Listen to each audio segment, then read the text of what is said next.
Boise Parks and Recreation Commission regular monthly meeting for Thursday, July 15th, 2021. And it looks like first we need to have a roll call.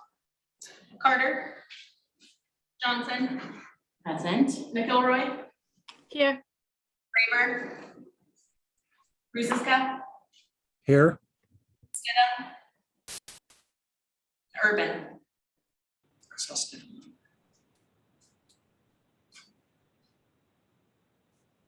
He's on there.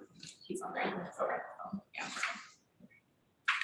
Okay, so first we have a consent agenda. Do I have a motion?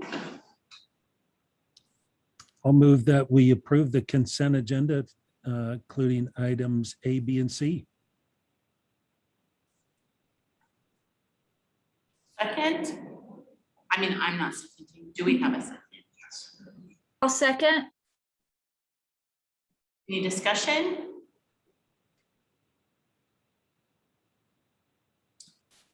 Okay, all those in favor? Aye. Aye. Opposed? Okay, so the consent agenda has passed. Under new business, we have our minutes from the June 14th, 2021 meeting. Do I have a motion to approve the minutes? I'll move to approve Approve the our minutes.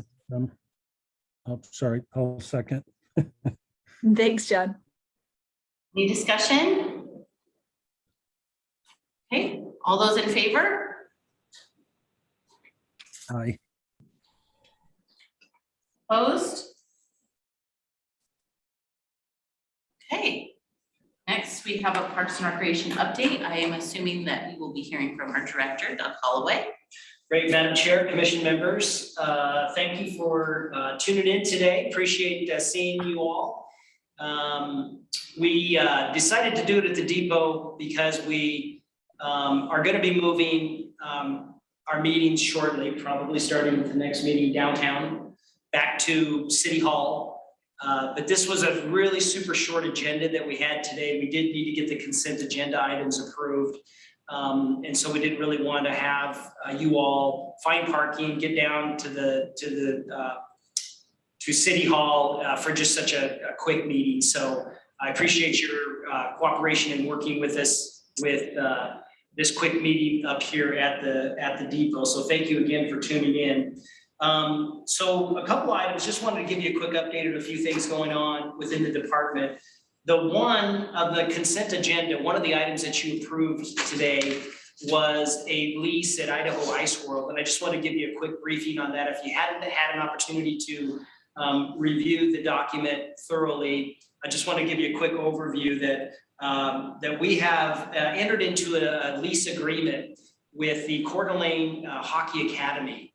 And the Coeur d'Alene Hockey Academy is basically for lack of a better terminology, it's a boarding school for hockey players. And so they've been in operation in Coeur d'Alene for a number of years. The only boarding school for hockey players in the state of Idaho, which tells you how far we've come in the state, because it's hard to imagine that we'd ever have a place where players from all around the country would want to come to Idaho to actually live and participate in a hockey school. But that's essentially what they've been doing in Coeur d'Alene. And they're going to start that same kind of school here in Boise as well. So essentially what it is they will be recruiting. And so I'll back up. In the time we've had Ice World, which has been the last 17 years, there have been really good hockey players that have come out of Boise, and their parents have moved them to places like Michigan and Minnesota and Wisconsin, where boarding schools are very popular for hockey players. And they have moved their kids right as they, for the most part, enter into junior high age. And they literally live in the communities that the boarding schools are at. They attend school at the hockey arena, and then they also practice and participate as a hockey team through that boarding school. So it's something that is very unique to Boise, certainly unique to us at Ice World. And so we're actually pretty excited about it. for this, from the biggest standpoint is, we have determined that Ice World has to be a self-sufficient operation. So we're going to be operating Ice World moving forward very similar to how we operate our golf courses, which is what we refer to as a quasi-enterprise operation. The airport and public works are enterprise operations, so everything they do has to be self-sufficient in those two departments. So airport pays for everything from all of their daily operations and capital expenditures all the way down to if they use our legal team, they pay for the use of the legal team. Quasi-enterprise is what we refer to our golf courses, which they cover all their operations and all their capital, but they don't have to pay at this point in time the indirect costs to run the golf courses, which would be paying legal, human resources, IT, all of our internal service departments would in a true enterprise in a municipality pay for all those services. So we don't do that at the golf courses. We're not going to be doing that at Ice World, but what we will be doing at Ice World is paying for all their capital costs. So if they need to buy a new Zamboni, which costs somewhere around $120,000, they'll have to have that money available. Just like the golf course, if they need to buy 50 golf carts, they need to have that money available to do that. Or if they need to buy a fairway mower, they have to have that money available to do that. So it comes out of the fees that they charge to our golfers. Ice World will be the same thing. We are adjusting our fees. You approved those fees and charges, I think it was last month and the month before that. They will go to council actually on Tuesday during the budget hearing. And they're not overly dramatic, but they get us from an operational standpoint where we really need to be. And this lease with the Coeur d'Alene Hockey Academy will generate somewhere between $80,000 and $100,000 a year for Ice World, which was also going to help us build what we consider like a sinking account or a reserve account, so that when we need to replace the Zamboni, we can do it. When we need to replace the roof, we can do that. It will no longer be an item that the city will be picking up the cost of. It will be Ice World will have to have that funding in place. And so we believe we'll get to that point over a 2-year period. And so having this lease agreement is going to help us by leaps and bounds in getting to that point. The lessee is also thinking that lessor, that they will expand their services. They're just really looking at one age group right now, but they want to expand and get to multiple age groups, potentially, if not this year, but next year. So we've signed a 3-year lease with them with an option to renew for 3 more years. And so we're excited from the standpoint it's going to generate some additional revenue for Ice World. If you didn't hear, on 2 days ago, we did cut the ribbon on our newest park, the Bowler Park, which is located in Surprise Valley in Southeast Boise.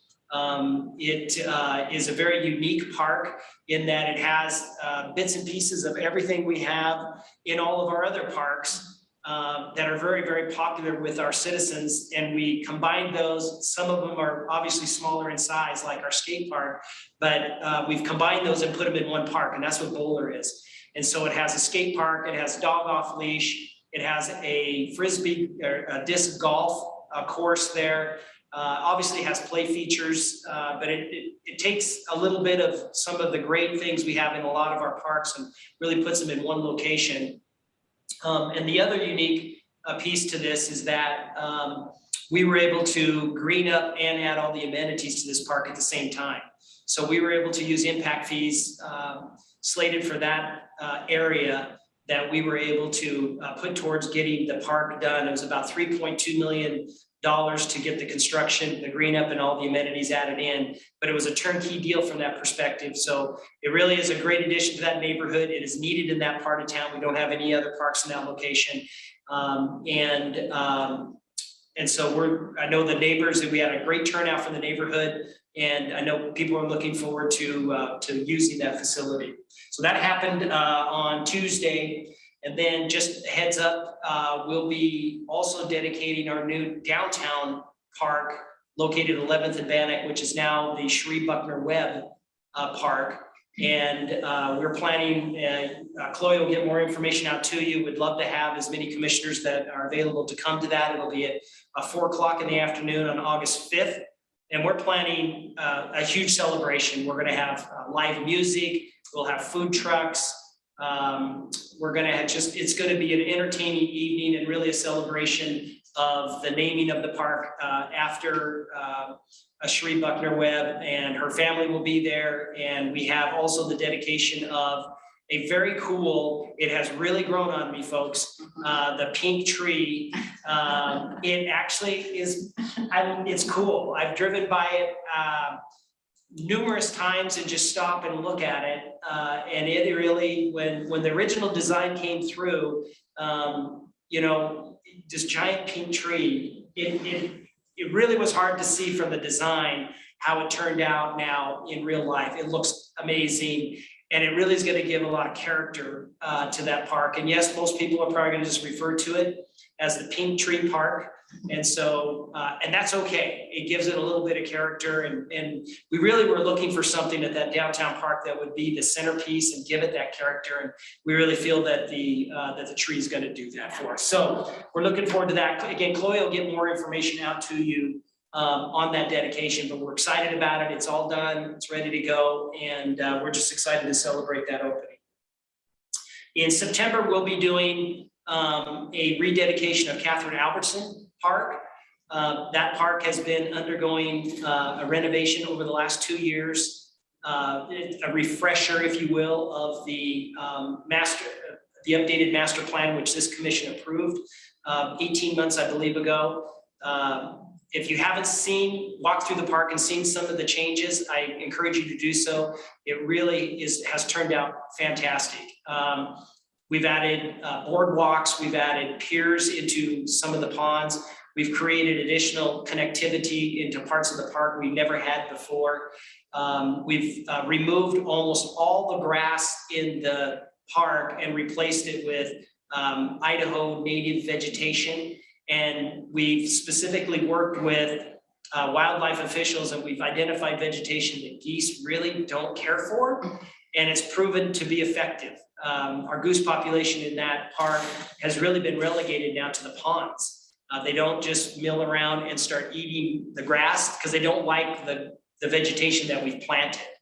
And so that has been successful. We can't do that in every park, obviously, because we need green turf, but it really worked in that park because it's such a natural, our natural environmental park that we have in our system. So that dedication is going to be in September. I think we've zeroed in on some dates, and again, Chloe will keep you abreast of that. It also includes a new restroom out front. And if you're familiar with the park, we had an old outdated restroom in the parking area, and a new restroom has been added there.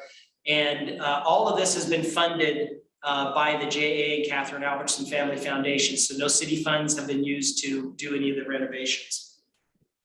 Then finally, just a heads up on a new after-school community center we'll be adding this fall in the Boise School District. We'll be adding a new after-school, we call them kids city centers, which are after school only at Hillcrest Elementary School. And in our analysis that we continue to do with the Boise School District to identify future sites, potential future sites, this is one that continues to come up and was rated right behind Whittier, which is our latest community center that we just opened a year ago. And so we're excited about adding this to our portfolio. There are a lot of children that attend that school that do not have any access to after-school activities and after-school care. And so we'll be providing that at Hillcrest starting this coming school year. So that pretty much is just a quick rundown of some of the things that we have going on that at a real 32,000 foot view. I'm open to any questions that or comments that any of our commissioners may have, or as I see that has joined us, Council Pro Tem Lisa Sanchez is also on the line as well. And so I know she's always open to entertaining any questions or comments from the commission. So if you have any of those, let me know. And so I will pause there Madam Chair, and turn it back over to you. Yes, I actually have a question. I wondered if Sheree Buckner Webb will be performing live at her park dedication. Madam Chair, Commission members, that's a great question. I cannot divulge what's going to be occurring on that side. I do know we have another musical interest that performs at Treefort that is going to be doing some performing there. But related to Sheree, there will be a surprise. Hey, okay. And so we're excited about that and look forward to that. Also good news. Does anyone else have any questions?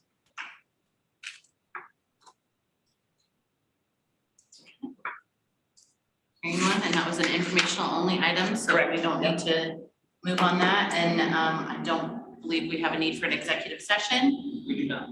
So we can move to adjournment if I have a motion. I'll move to adjourn.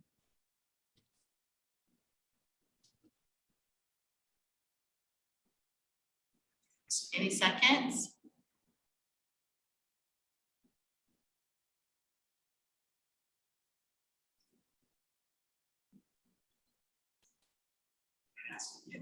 Any seconds? Susan? I'll second.